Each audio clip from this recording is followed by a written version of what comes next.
No primeiro vídeo, fomos apresentados ao sacerdote Ezequiel, que estava entre os exilados na Babilônia.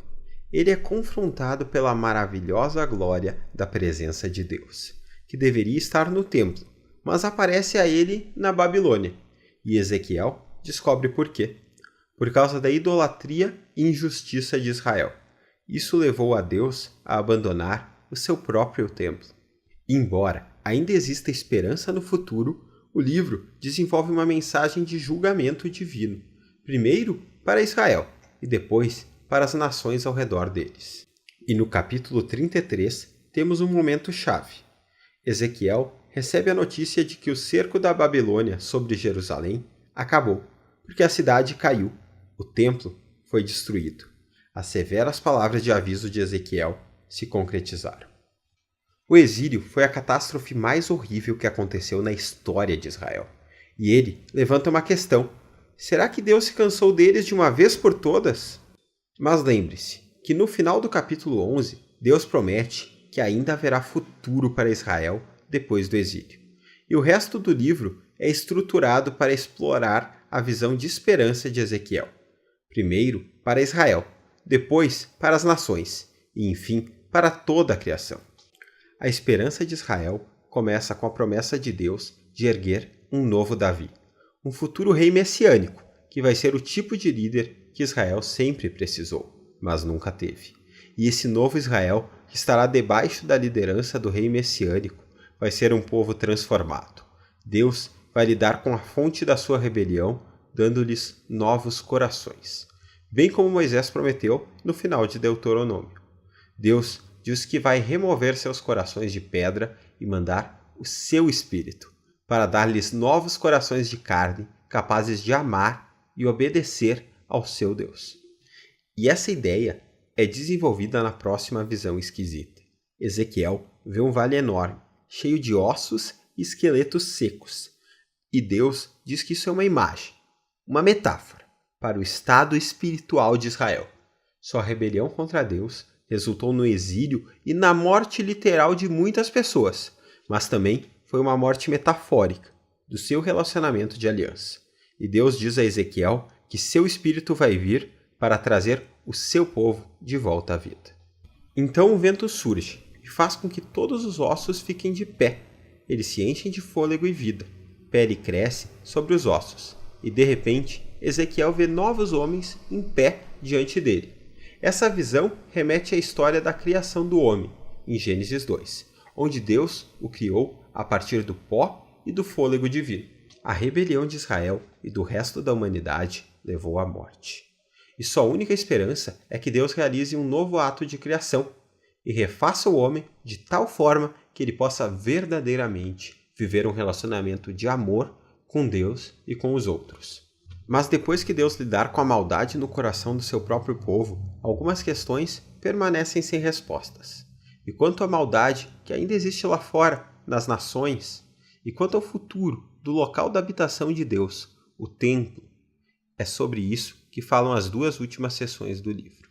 Temos os capítulos 38 e 39, que prometem a derrota final de Deus sobre o mal das nações, que é personificado em um governador cujo nome é Gog, da terra de Magog. Esse nome é derivado de uma genealogia de reinos e terras antigas de Gênesis 10 e se refere às nações poderosas de um passado distante. Ezequiel usa esse nome bíblico antigo para representar todo e qualquer reino violento. Nós descobrimos que Gog se aliou a 7 nações que vêm das 4 direções da bússola. É claramente uma imagem para todas as nações. Isso também nos ajuda a entender por que Ezequiel descreve Gog com as mesmas imagens anteriores do livro, que descreviam o rei de Tiro e do Egito. Para Ezequiel, Gog é uma combinação de todas as piores e mais violentas pessoas da Bíblia. Gog é o arquétipo da rebelião humana contra Deus. A história básica nesses capítulos é que Gog resiste ao plano de Deus de restaurar seu povo, e assim como o faraó na história do Êxodo, Gog vem destruí-los. Mas Deus derrama sua justiça sobre Gog em uma agitação de cenas que não fazem muito sentido literal se você ler na sequência. Antes, Gog e seus exércitos são consumidos por um tremor de terra.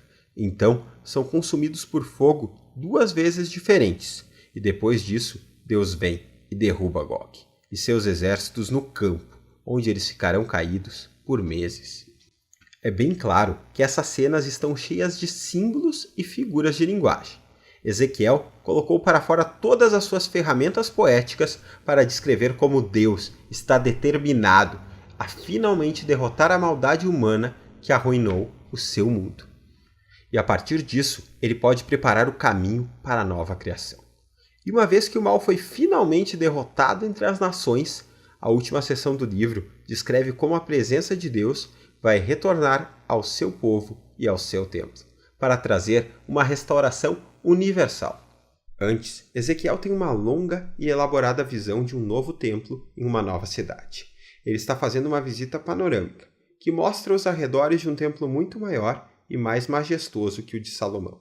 Tem um novo altar, novos sacerdotes, um sistema completamente novo de adoração. E quando Ezequiel termina de ver o templo, o trono da gloriosa presença de Deus que Ezequiel viu na sua primeira visão retorna e entra no templo. O significado dessas visões tem sido uma fonte de debates por muito tempo. Alguns leitores cristãos e judeus acreditam que essa visão será literalmente cumprida um dia, que esses capítulos oferecem um modelo real do novo templo, que será construído quando o Messias retornar e trouxer o reino de Deus. Mas vários outros leitores cristãos e judeus acham que essa visão, assim como as outras visões de Ezequiel, está cheia de símbolos e representa a realidade da presença de Deus retornando ao seu povo no reino messiânico, mas não necessariamente na forma de uma construção.